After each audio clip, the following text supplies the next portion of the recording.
Hi guys, ArchiTracer is a code coverage tool for 10 programming languages. It supports all build environments, can generate code coverage when we do unit testing or manual testing of application with or without unit test cases. In this video, we're going to learn how to generate a code coverage using ArchiTracer tool when we do unit testing and manual testing using the following environments.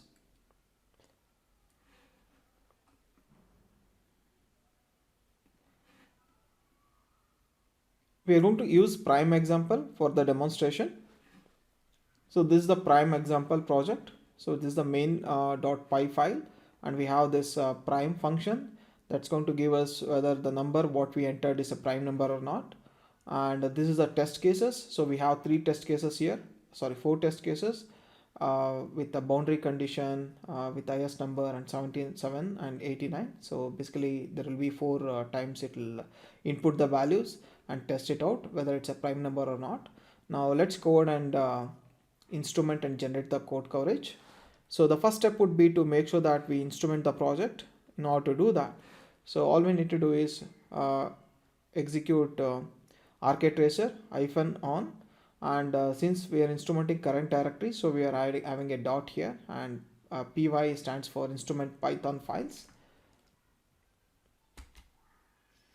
So the instrumentation is complete. So the next step would be to go ahead and run the test cases. Let's go ahead and run the test cases here.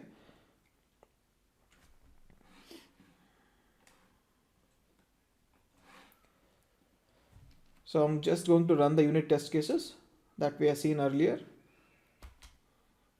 So all the three test cases has been run. Now we got the code coverage here, Archi code coverage. So with the simple steps, you can see that we're able to turn it on, run the test cases, and we got the code coverage. At last, we need to generate the reports, HTML report, using a command archi results. And this will read out the data from the coverage text file, and generates the HTML report. Now you can see that on the left hand side we have a tree view, on the right hand side we have two tables, and the table on the topmost corner gives us the project summary, how many lines are there, how many are partial, missed and covered, statements, how many are covered, how many are missed, and total number of statements. And same goes for multi-condition here with the percentage showing the coverage percentage in terms of pie charts here that you see on the screen. And also you can see a small dot here. So coverage is like 40%, around 40%, and partial lines are around like 10%, and not covered are almost like 51%. And this gives us a summary of the project, how many source files, functions, and what is the project name, when it was instrumented, and when the report was generated. And this gives us a file path name, and this table will automatically get updated once we select the files or folders structure here. For example, let's say like we have multiple files here with under the multiple modules. So in that case, if I just select the module, then automatically this will get updated. So the one on the left hand side, you should be able to see the tree view, and this will get automatically updated. So just if I select the files, and the reason why you don't see the code coverage is because we run the test cases on this prime .py file, not on this main file. For example, let's say like I'll go to this file, and if I double click on this, you can see that this is the code coverage based on the number of test cases that we ran.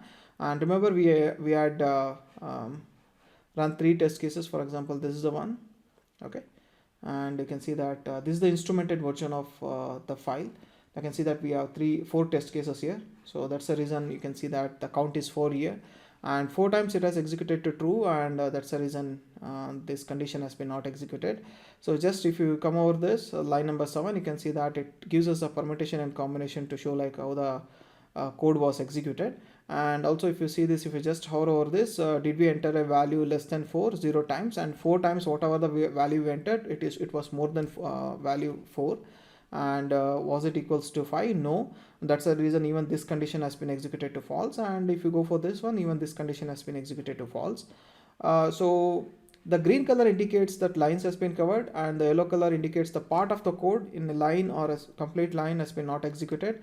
And the lines which has been shown in the red color are the parts of the code that has been not executed when we started testing our application. So for better illustration, let's go ahead and take some example. So what I'll do is, this time I'm going to enter I'm going to execute this application, instrumented application, using the main, so that even the main function will get executed here.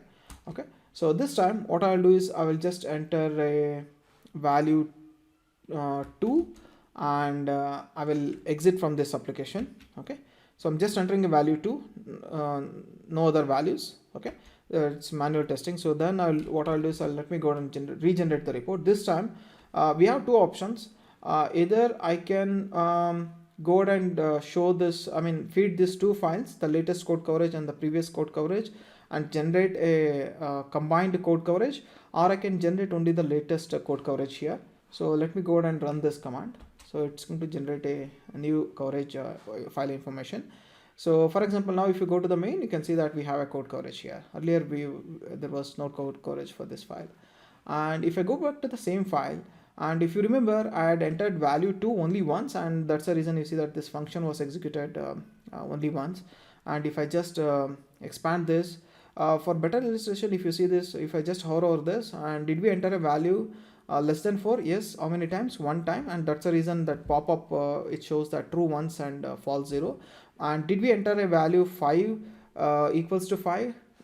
None of the conditions were executed because we entered only one set of values, so it came out of this. And did we enter any value 7 or greater than 7? No. And that's the reason both the conditions are false.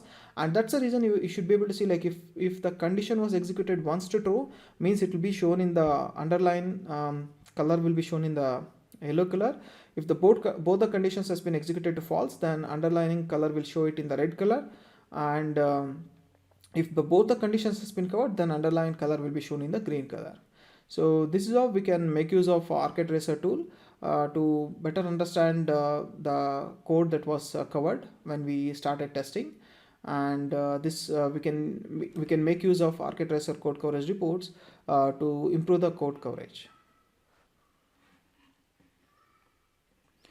And also, at any given point of time, if you want to see the function summary, let's say like I have a file with hundreds of lines of code with tens of functions. Let's say like if I'm in middle of the function, in middle of the file, and I want to get the summary of this function, so all I need to do is just right click here, go to the function summary, and you should be able to see the function summary in terms of lines, statements, and multi-condition. And also we can get the summary of the file as well as project summary.